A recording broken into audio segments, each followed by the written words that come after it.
All right, we'll get most of these done today.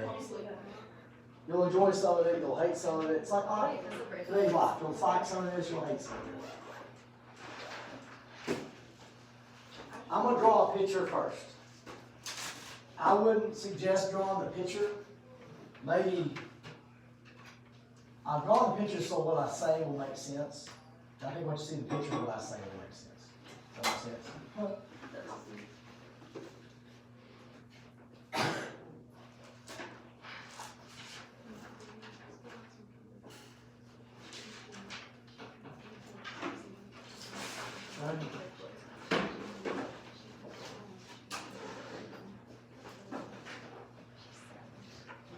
What's this? It's a store. So we got business. Okay. What's this? It's a house. So this is people. What do people do for stores? They buy stuff. So they give stores money. Should we draw this? No. What do businesses do for people? They provide goods and services. Okay, they also pay them, right? So businesses pay people for the work they do. What if businesses cut what they're paying to people? They're going to spend. People will have less money to give to businesses. And if people start buying more stuff, businesses will be able to pay more to the people. The thing about this is, bless you, neither one of these are in a vacuum. What that means is they're not by themselves. What people pay to businesses affects what businesses can pay to people. And what businesses pay to people can affect what people pay to businesses. That's really what this is all about. If you're like, This oversimplifies it. And the problem is, this is not a single business. There's millions of businesses out there, and it doesn't all happen to them at the same time. This doesn't all happen at the same time everywhere. Does that make sense? In some places, people are buying more stuff. Some places people are buying more stuff from some stores than others. Some stores aren't making anything, so they can't pay anything. But basically, the circular flow model says they're dependent on each other. People are dependent on business to pay them money, and businesses are dependent on people to pay them money. And any changes here is going to affect this. Any changes here is going to affect this. That kind of makes sense? It oversimplifies it because there's millions of situations out there. Millions of businesses, billions of employers, billions of employees. And there's a lot of factors that affect this, besides just them. But we'll get into that. So businesses are affected by what people pay them. People are affected by what businesses pay them.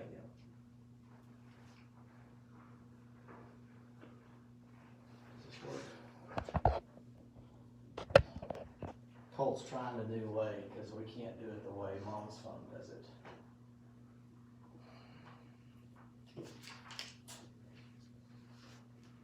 I just want to teach school.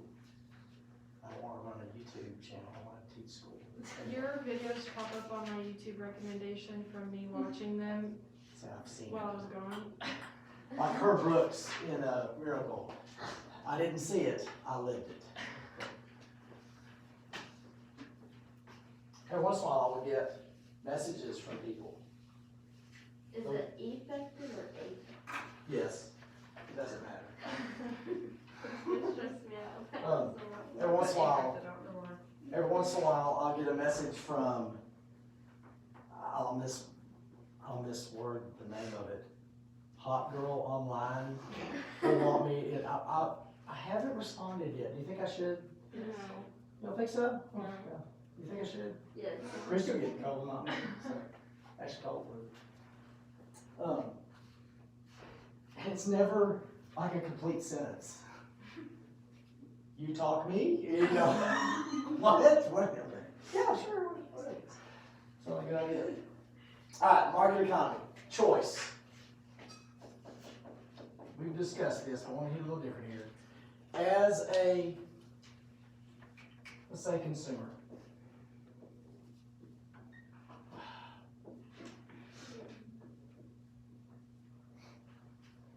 The more choices you have as a consumer. I love living in paradise because I can get up and go to the field house and not have to worry about how much time it's going to take or what route I'm going to take or what kind of wrecks are going on. Or if I lived in Dallas and Fort Worth, I would kill somebody. Okay? I can't imagine living in a city like that. I have friends who live there that can't imagine living somewhere like this. What's negative about living here? Not as many food places. Stuff. Yeah. It's harder and more hassle to get to stuff than it is for them. Okay? So today, this morning, we had, okay, my life's really complicated. Because I get up in the morning, if you skip eating, you're going to gain fat. Because the body eats up muscle. So I get up in the morning and I want to eat something. But I don't want to eat something crappy. And so I used to make like an omelet.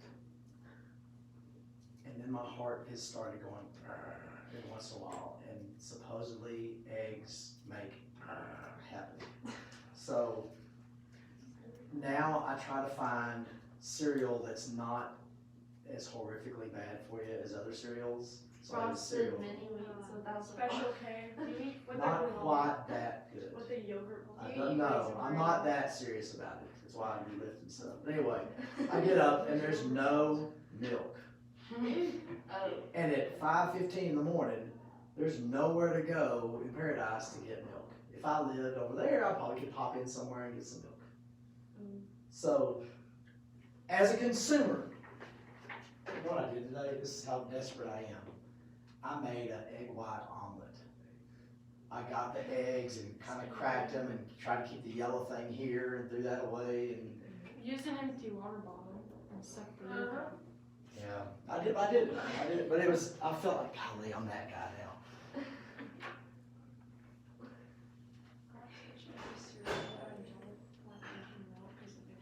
So I've become a hippie. I'm a hippie now. Yeah. Anyway, the more choice you have as a consumer, what does that mean for you? More opportunity. There's good choices of stuff. You don't have to settle. Okay? You can find the thing you're really looking for easily. You don't have to settle. What about price? The more choice you have, what does that mean for price? The better deals. It should be a lower price. Okay? I'm not during my conference period, I can't go get milk because I have to work out, so I don't have to buy new pants. And so she maybe someday will do that again. That's what I hope. Let's see. I'm gonna have to go after I drive the bus this afternoon to Dollar General to buy milk. Because Titan has baseball practice at 5:30, so I don't have time to go to Walmart and get some stuff. I could go to Time Out, but that's $5 milk, because it's a convenience store. So anyway, the more choice you have, the better product you're gonna be able to find, and the lower price it is. The less choice you have, as a consumer, you have to settle, and probably you'll pay whatever price they got.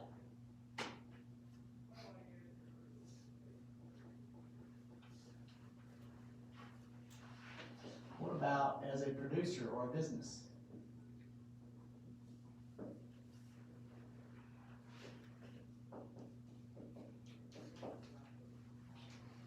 The more as an individual, you get to choose what you do for a living.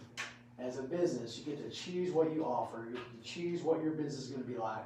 What does this do for you in your job, in your career?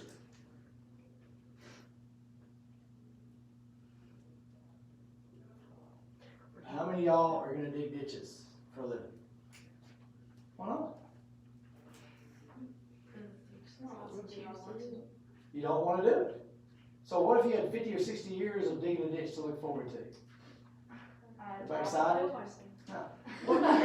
What does choice do for you as a producer?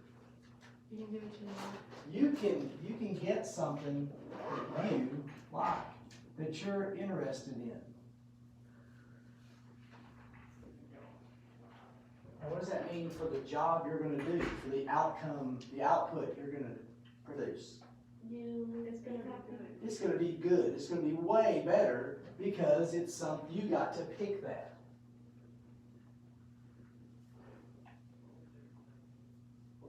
Maybe even a good job.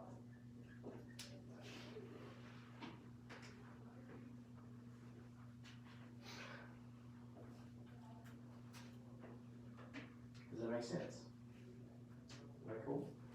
What about less or than that? What's that? Oh, well, less choice. Obviously, you're gonna, if you have to take what you can get, you're not gonna do as good a job. You're not gonna produce as good because you don't want to be there. You know, if I ever got fired here and had to get a job doing some work, oh Godzilla. I used to be able to work. I used to have a work ethic. I'm just lazy now. I'm old. I don't want to do that. Does that make sense? Is that cool? All right, profit. What's profit? It's the extra.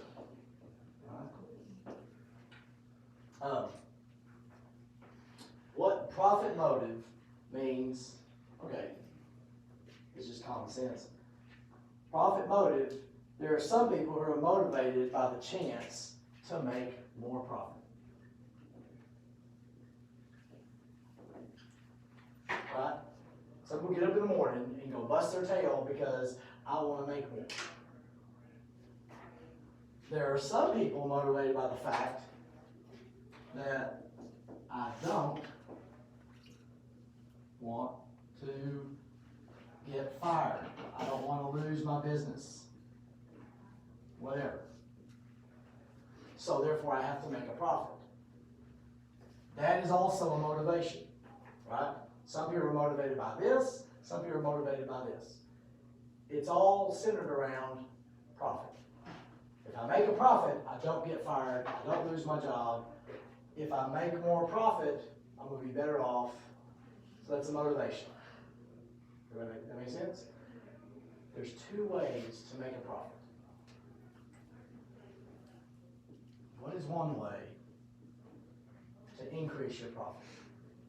Don't overthink this because it's easy. Sell more stuff. Okay, yes. Make more money. And if you're a business, you can either charge more money. This is the overall thing. I'm trying to make more. I can charge more. I can make more stuff, right? Is that what you said? Mm-hmm. Yeah. I can produce more.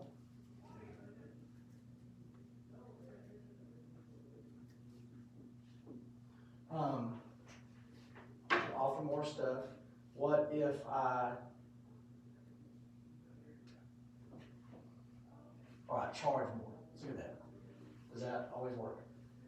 No. If you charge more, what could happen? Business will go less. People might buy less and you lose money. People will go somewhere else for something that's cheap. It's not a guarantee, but it's possible. If I make more stuff, does that cost me more money? Yes. That's going to cost money.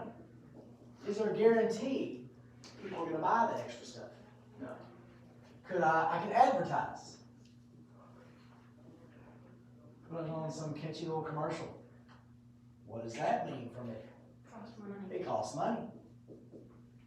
So is there an actual way to force people to buy more stuff so I can make more money? You're doing something, you're hoping, right? There is a way to make more money as a business person or an individual, for sure. What's the one for sure way you can keep more of your money?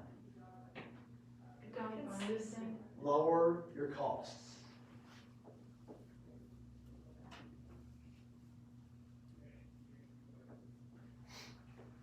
If you're a business owner, you might cut employees' hours. You might do more things yourself.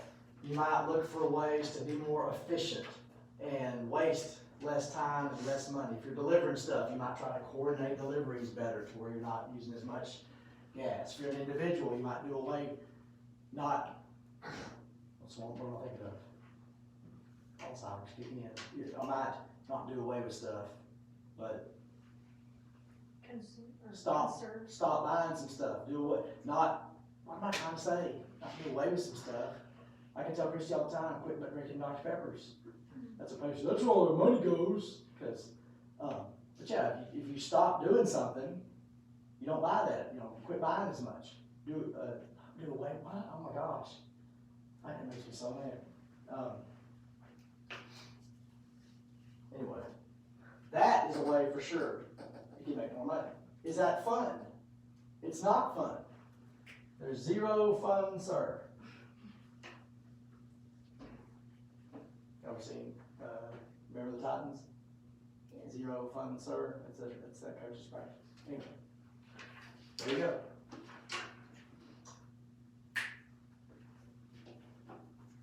A market economy is capitalism. What's negative about capitalism? I've been preaching how good it is. What's negative about it? There's no guarantee. There's no guarantee.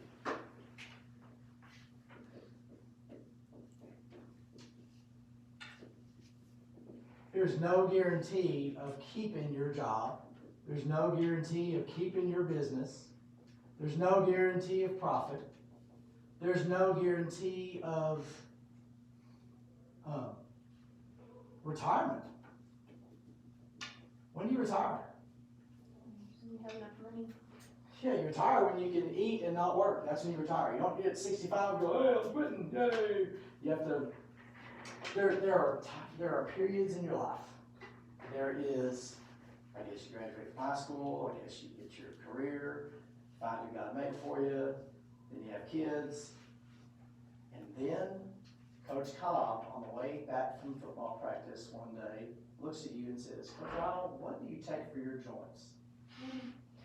Not, do you take anything for your joints? What do you take for your joints? And I just stopped. I said, Coach Cobb, that's it. I've reached the final stage. That's it. And I told him the things I take for my joints. At track meets, when I see somebody I haven't seen in a while, eventually the question of, so how much longer are you doing this? Rolls around. And the answer is always, well, I'm gonna have a job, so I might as well keep doing this. I don't know that I'll get to retire. I'll retire when I can't do this, when I don't want to do this anymore. When it becomes a hassle to do this, when it becomes a chore to do this, I'll go find another job. And unless something crazy happens and we can just buy food and not work, I don't see that happening for a while. I do have some things set up with people though. The Dials, the Simses, a couple other people that they've promised me I can sweep up whatever they've got going. I can come in and sweep up. I know I can do that. I want to be a consultant. People get paid, it's our special assistant. I want to be a special assistant or a consultant where you just kind of show up and I can just be right. Hey, how's it going? But no, I don't want to do that. You got to talk to people. Anyway. But there's no guarantee. You have to take care of yourself. You are responsible. There's no safety net.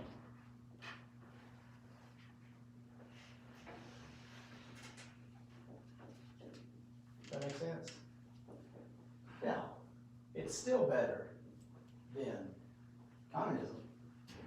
The negatives of capitalism is way better than any positive of communism.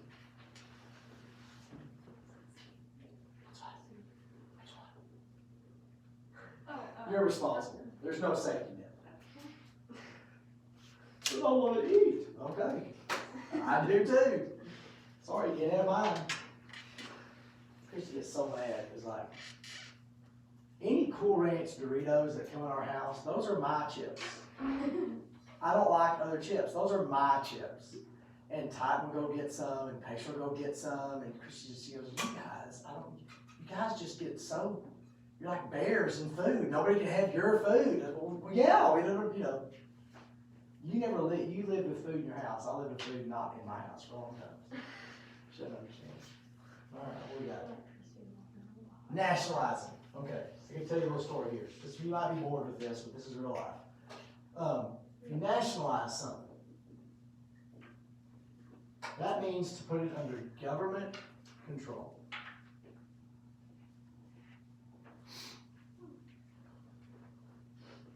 We're going to come back and talk about this. If you privatize something, what would that be? Control of the people. Yeah, individual control. Privatize. It's under individual control. Now, I'm not even going to say I believe. I'm going to say this is a fact. Individuals are always going to do a better job than the government, except for the military and roads. If you put individuals in charge of the military, hey, well, if they show up at your house, you take care of them. If they're, for all, that wouldn't work real good. Okay? Same story. If we put everybody in charge of the road in front of their property, that wouldn't work good at all, right? That needs to be done by the government. Military, government can handle that. They're the only ones that can. Roads, you got cities, you got counties, you got states, and you got federal government. They need to take care of that. Other than that, individuals will always do a better job than the government. Why can I say that? Why is that true? Because do you know why it affects you? I have to make a profit, or I go out of business. I have to do a good job. Does the government have to do a great job? No. No, because they just go, here's another billion, and they just throw money at things that don't work. Very little government programs ever get canceled. If they mess up, they throw more money at it. The post office doesn't have to make a profit. And they don't. They lose billions of dollars. If Jana Messenger was put in charge of the post office, and that was your job, you're not going to lose billions, right? You're going to find a way to not lose billions because you have to, right? So when you nationalize something, put it under government control. When you privatize something, you put it under individual control. There's a country called Venezuela.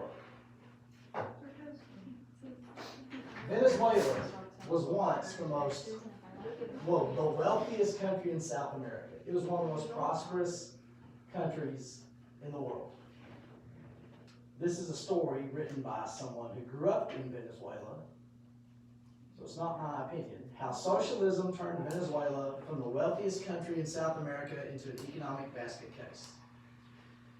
Venezuela was once the wealthiest country in South America, but in recent years, millions have fled the country amid mass starvation and violence after socialist policies were enacted and government seized private industries. This was written in 2019, January 2019. Yes. This is a lady who fled Venezuela in 2016.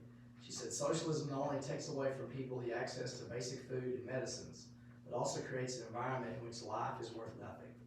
Now, this is not socialism where we do a little bit of stuff. This was socialism where the government took over everything.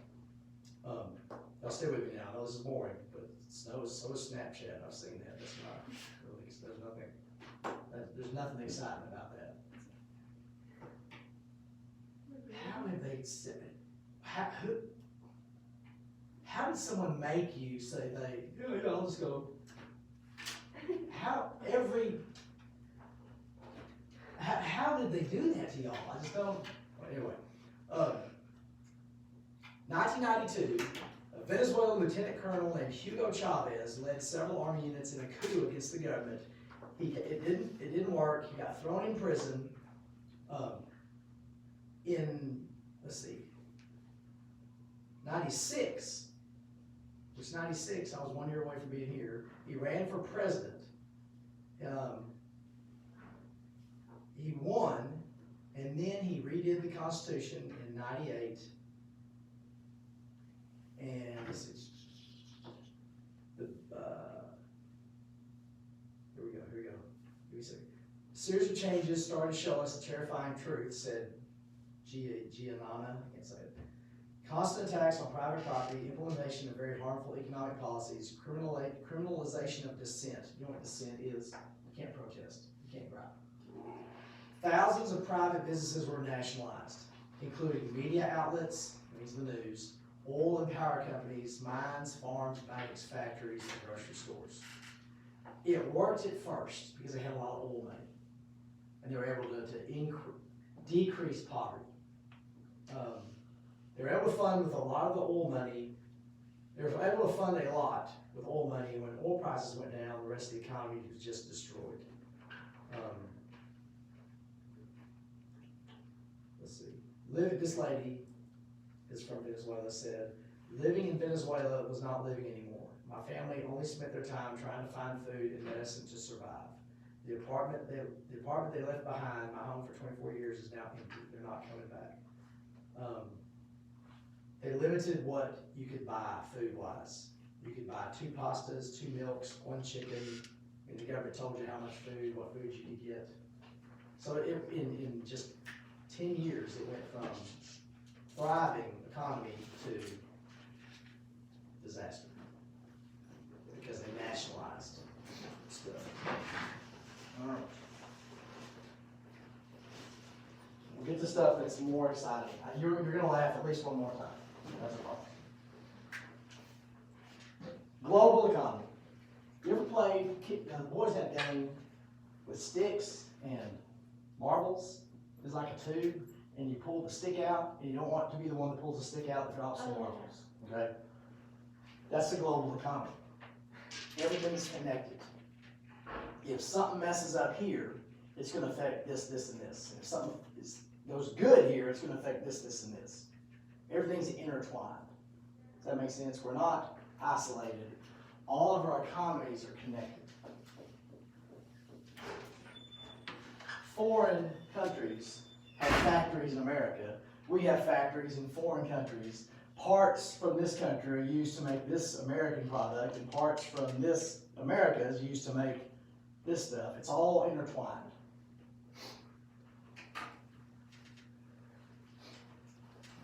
If I fart in here, it will affect the rest of y'all. That's the global economy. I guarantee no other economics class in America is being taught that. If that makes sense, doesn't it? Let me all have brothers. Well, sometimes does it. I won't. Yeah. Is that true? Farts carry. Yeah. Now, I know girls fart too. Don't tell me they don't. I know they Well, do. if you've heard a girl fart, that's not a girl. What's that? If you've heard a girl fart, you're not a girl. I am, yeah. On the softball bus, girls fart. And it becomes a contest. My experience, my 3-year experience, that's my 3-year experience. On the softball bus, girls will fart. Track buses, I didn't notice it as much. Softball buses, they fart. Yeah, they're another breed. Sometimes they're the same though. And the ones that farted were on both, so. Let's see, tariff, I'm not gonna do that, y'all know that. Imports, tax on imports, we've done that a billion times. Free enterprise economy, I'm not doing that one, because that's capitalism, that's all we're talking about. Open opportunity, I will do this. Because you are free. Free enterprise, capitalism, United States. Because of all this, every single person has the opportunity to run the race. you might choose not to run the race. You might show up and see that your starting line is 5,000 feet behind this person's starting line and walk away and say, I'm not even going to try that. Every one of us has a chance to run the race. And that race is run every day. It's not just a one-time deal. Everybody in a free enterprise system, in a capitalist system, has an open opportunity to try to be successful.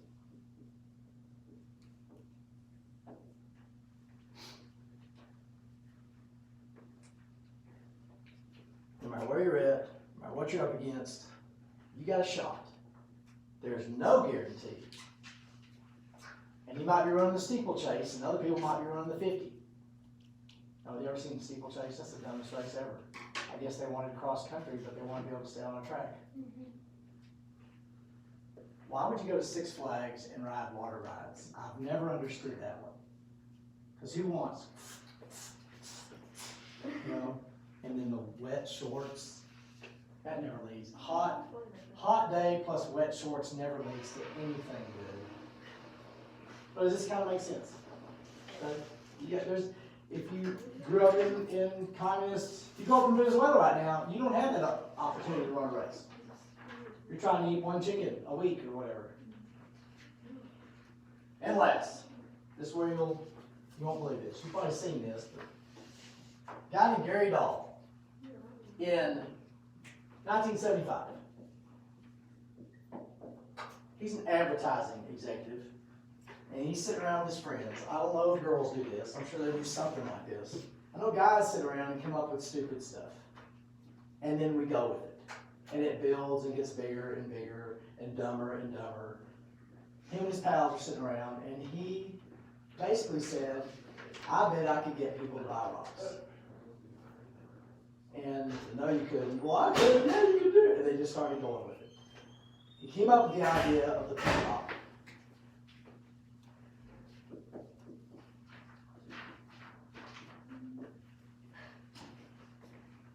He got a bunch of rocks for a penny a piece. He bought googly eyes. You know what googly eyes are? Little glue on, glue. He got straw, which didn't barely cost anything. And he bought, let's see. His biggest expense was die cutting the manufacture of the boxes. Had cardboard boxes built. It looked like a Happy Meal, right? So basically, about $1 maybe per rock overhead, and he sold them for $4 a piece. There was an instruction manual about how to take care of your pet rock. It included, the instruction manual contained gags, puns, and jokes, and listed several commands that could be taught to the new pet. Sit and stay were easy. Roll over were usually required a little bit of help from the owner. Stand, shake hands were not possible. Attack was fairly simple if the owner helped out. So this came out, this fad went on for about 6 months. It boomed at Christmas time. And the pet rock in 1975, I didn't get one, but it was the Christmas deal. Every year has a Christmas deal. And it was for $4? $4 And that's what everyone- in 1975, which would be like 10 or 12 today. And he sold 1 million pet rocks. And a company actually bought the idea from him. He sold it before it died down completely and made money off that. So you never know. I mean, people are stupid. And, well, okay. I bet we can find a way to make people do, we're suckers. We'll do stuff. We'll do weird, always come back with stupid rubber band things y'all used to buy. Silly Silly bands. bands. Oh, so cool. Okay, let's see how cool they are. You don't put them on your wrist so you can see the picture. Say it's Batman. Oh, I see Batman. I see a rubber band on your wrist. Those are the coolest And you things. buy different rubber bands and put them on your wrist. I just got a bunch of rubber bands on my wrists. My arms These are the used to be coolest like things. this. Yes. If you See? didn't have them, then you weren't cool. That's y'all's pet rock. Is a silly band or whatever. What was it, smelling pit, smells? Stencils. Oh, Yeah. yeah. I missed Yes. those. I bet they cost more than regular pencils. I bet they cost a lot more than regular Well, pencils. they were made out of recycled paper. Okay, well, yes, I like that. Where you go? Anyway, there's always pet rocks out there. Always. Don't look at the markers that smell like the black ones smell like marshmallows. Oh, yes, those are so good. But then like sometimes you confuse the dark. Did you get on your nose? They're too close. It had a 32-page official training manual. Oh For the pet rock. And this is genius. For the initial run of booklets, Dahl had a printing job for a client, and he threw this on at the end of it, so he didn't cost him anything for printing. The pet rock was perfect because it did not need to be fed, bathed, walked, or groomed, and would not die, become sick, or be disobedient. How big was the rock? Not that big. Well, that was a good size rock. That was my fourth. Maybe this one was short. And it was a smooth, like river rock. It was a nice rock. So you could skip it and drown it? Well, it was really big. You'd have to really chunk it hard. It was really, really big. Plus, you just paid $4 for it. Yeah. The one who filmed like to all the boys. Well, but it can't die, so what if you just drown it? You could lose it though. Yeah, that's what it looked like. I think she's Oh, videos. It's like a little like- Oh, wait, put this out in the box. Yeah, they have little holes. If it died, I'm like. Some pet rock. Yeah, people like see. You probably buy one for somebody for Christmas. That's what they do. would Yeah. one. Now I want one. They Yeah. did. And I paint it. Like, hey, my friend. There's the ones with the googly eyes on it. That's what the was. Yeah. Get my brother rocks with this. What show is that? Yeah, at least you got some nice Something rocks. that Yeah. Can I go brush? Go rest. You can buy them on Amazon. Not the You just same drop a bobby ones. pin. Right, they started them up again. But you can buy a kit. I think they realize we're dumber now than we were Whatever then. that was. Look at these people now. Here's one. Yeah, getting people to buy straws.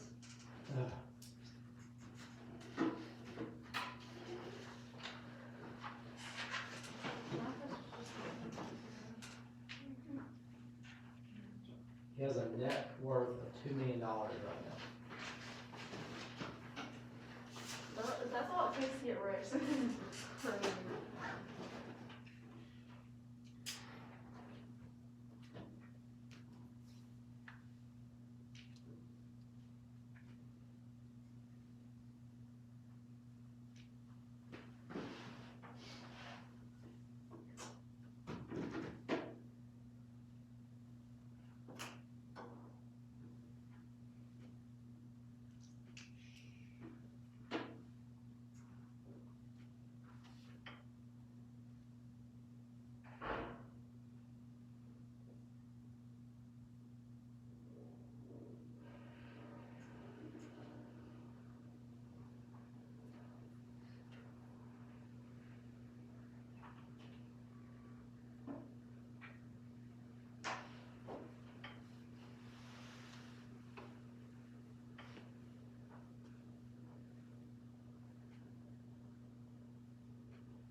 Is that really what all this is? No, whenever you put it.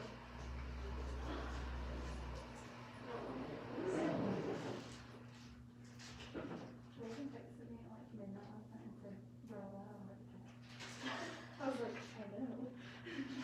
He's in the office too. So you back to it? Yeah. I saw him sitting He there. told me that he got kicked out of his house. Really? Like, you got kicked out of his house? Oh, so where's he at? he drove him to school this morning, I saw him. Well, Wait, why did you go out? yeah, hard life. It was good. Probably because he was, When did he get out of the hospital? I don't know, Yesterday, fourth period. out of the hospital. Out of the hospital. Oh, out, I don't know. First when he got home, I was like, That's, wait, what happened? he was already on something and then he mixed pre-workout, creatine and amino acids and took a bunch of it. The kid who got taken out from school. Yeah. Like in